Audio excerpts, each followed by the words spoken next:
So, did I fail or did I accomplish my reading goals for the month of April? It's 50-50. Hello everyone, today I'm here to share with you all of the books I read in April. I had quite ambitious goals for reading in April. I think I wanted to read like 11 or 12 books. And I remember very clearly saying in that video, oh, I'll be fine with that. I have no problem with reading this month.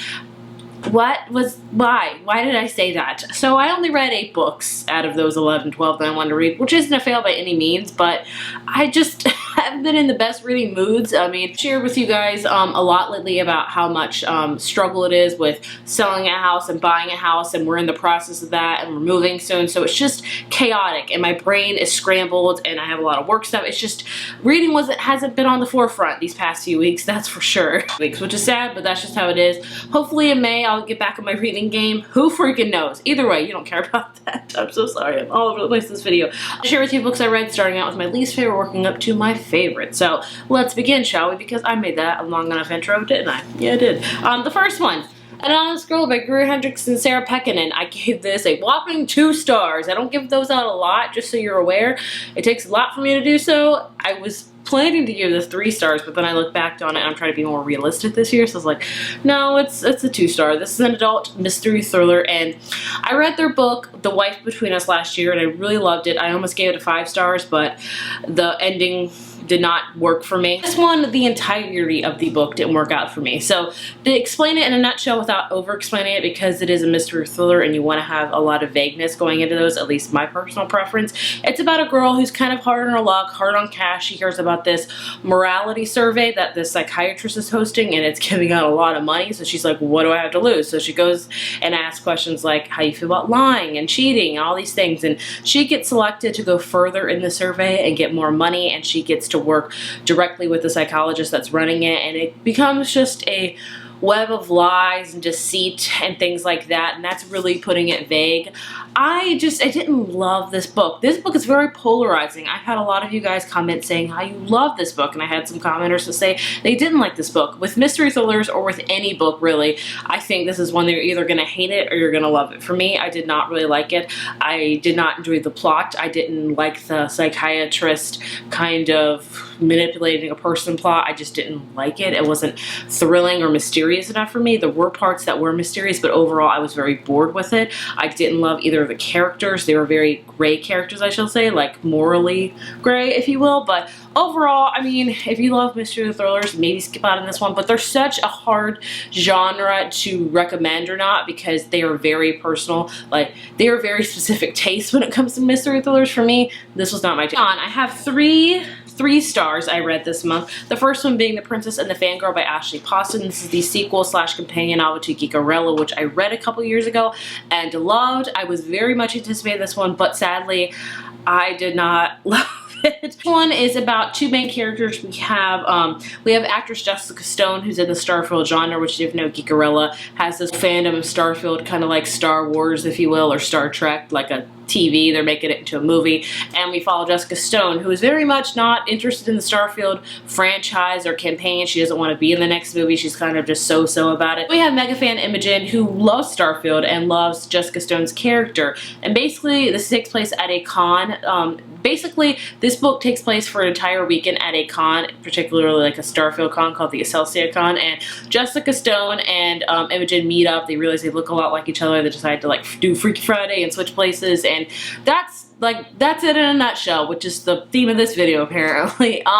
I didn't like either of the characters. Like, Jessica Stone was very just, woe is me, I don't want to do this, I'm an actress, but I don't like this fandom that a lot of people love, and I just didn't like have a lot of sympathy for her, honestly, which sounds bad, but I didn't. And then Imogen, I liked her more, I will say, but she was also very woe is me, like, I'm not Jessica Stone, I'm not an actress, who cares about me? And both of their love stories I didn't particularly connect with. I don't mind insta love if it's done well. Like, if it's done good, I respect a good insta love. This one I feel like was not really good insta love. This book takes place during a weekend, so insta love is bound to happen, but still I just wasn't a fan of it. So yeah, I gave it a 3 out of 5. Overall, I'd say if you're big on fandoms and that fandom life, I would recommend it. I will continue on with the series because I do enjoy her writing and I do enjoy her characters. I just thought this one was not as good as Geekerella, and I think I was putting it in my mind that it had to be as good as Geekerella. So that's a good thing or a bad thing. Take it what you will. Next up, I have another YA contemporary, and that is You'd Be Mine by Erin Han. This is about 2 country stars, and we follow Annie and Clay. And Annie is an up-and-coming country star. Her mom was a big famous country singer, and she passed away tragically. And then Clay is kind of the bad boy of country. He's like drinks underage, and he does all the bad things. And so his label is thinking about dropping him, but they want him to bring Annie on for his opening act for his summer tour. So that's what happens. This book takes place during the summer, during their tour, and of course Annie and Clay connect. I enjoyed this one. I think to me it was pitched as a very light, refreshing summer contemporary, and it is that, but it's got a lot more depth to it. Both Annie and Clay have a lot of demons from their past. Clay is dealing with a lot of family members that have passed away and just the grief of that. Annie is dealing with that as well. Is also living in her mother's shadow, and a mother that she doesn't really respect because of the bad things her mother did. So it's all about them dealing with their grief, both in separate ways but coming together as well. I gave it a 3 out of 5. I'd say if like you're big on country music and you're big on books about touring and things like that, I would recommend it. It's a short, cute read, but it wasn't my favorite of contemporaries, which I was sad about because I really wanted to love this one. Last 3-star read is an adult rom-com, and that is Good Luck Charm by Helena Hunting. This is a second chance romance book, so in case that is your jam, pick this one up. Book we follow Lila, who is a nurse, and she is living her life. She's actually just recently divorced, and then her ex-boyfriend from high school comes back in the picture. They were very much in love and were supposed to be together forever, and then he got drafted by the National Hockey League, the NHL. Right? I'm not good with sports. And he kind of leaves her high and dry. So she moves on with her life, she gets married, she gets divorced, and then now he is back in town, and his name is Ethan, and he wants to rekindle their love, and it's all about that, and it's about their second chance at romance, aka second chance romance. I enjoyed it. I'd say this is very steamy, so in case you love those type of books, definitely read this. If not, don't read it. I like this one. I thought it was a good solid rom-com. I read a lot of them, so I'm kind of harsh on them. I don't know if that's a good thing, but that's how I am. But there was one problem I have with this book. I talked about it more in my review of it, which I'll link it up above, where at the end there was this big problem that came up, which I don't think that it needed to be. It was a big block in a relationship that shouldn't have even been there. It was just there for the sake of the book, so I didn't love that. But overall, a good 3 stars, middle of the road, adult steamy rom-com. If you love those and those are your favorite genre read, I would recommend this one. Moving on to 4 stars, I have 3 of those. The first one being Phoenix Unbound by Grace Drabin. This was my wild card book of the month. I feel like every few months I have a book where I just read that wasn't even on my TBR at all. This is that one. My dear friend Amy over at Quarter Crowns and Quills lent this to me, thought I would like it, and I really did. It's an adult fantasy book, which I don't read much of, and this book, basically, this place has villages. Each village has to submit a woman to like die for the empire. Like they get cast up in flames. It's horrible. It's like a sacrifice. So we follow this main character named Gillian, hopefully I said that right, and she's actually a witch. Like she can manipulate fire, so she gets out of it every year. So she like goes to her village every year. She disguises herself as, she can also do like a shape-shifting type of thing, and she goes into the village. She goes in the empire, acts like she dies, and then she just leaves to go on with her life.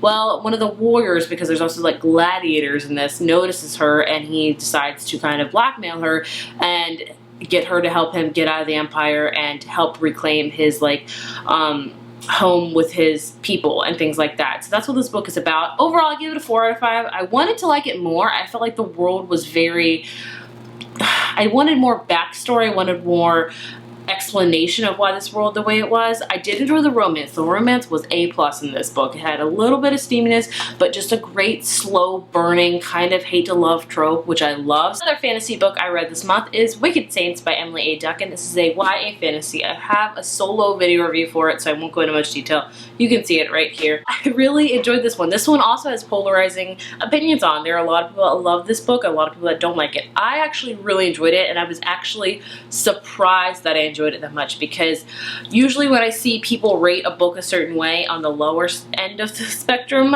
on the lower end of the rating scale, I tend to agree with them. But this time I was like, no, I really enjoyed this one. This is a very hard book to explain. Basically, you have two countries at war over their magic systems. One's very into blood magic and things like that. The other one's into talking to gods. And we have two characters that kind of come together to overthrow an evil. That's just it in a nutshell. You can see my video review for more, because I feel like I've explained this book like 50 times already. But I really enjoyed it. I will definitely be continuing on with the series because I liked it. It was dark. It was gritty. I loved the blood magic of it. I gave it a 4 out of 5. I would recommend, especially if you're thinking about reading this or you're not sure, save it for fall. It's a perfect fall read. Goodness me. With all the blood and gore, perfect for fall. Now we're coming into my last two favorite books of the month. The first one is a 4-star, but I still really enjoyed it, and that is Serious Moonlight by Jen Bennett. Jen Bennett is a YA contemporary author, and I love all of her books. There hasn't been a book of hers that I read that I have not loved. This one takes place in the city of Seattle, which I know a ton of people love, so if you love Seattle, read this book. And you follow a main character named Birdie who suffers from narcolepsy, and she gets a job at a very historic Seattle hotel where she has to work the graveyard shift. Then she meets a boy named Daniel Aoki. They kind of have a romance, but they're also having to uncover this mystery of this famous writer that comes to her hotel.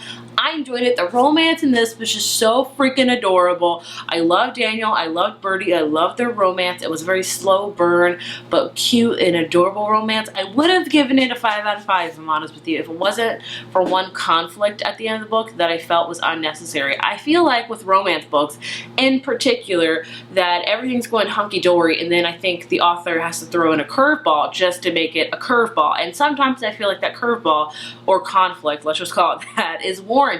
Sometimes I feel like they just put him in there to put him in there because it's kind of the necessary formula you have to do with these type of books. I feel like this curveball slash conflict was not necessary, hence why I only gave it a 4, but I still loved it. She also wrote Alex Approximately, which I still think is my favorite book by her.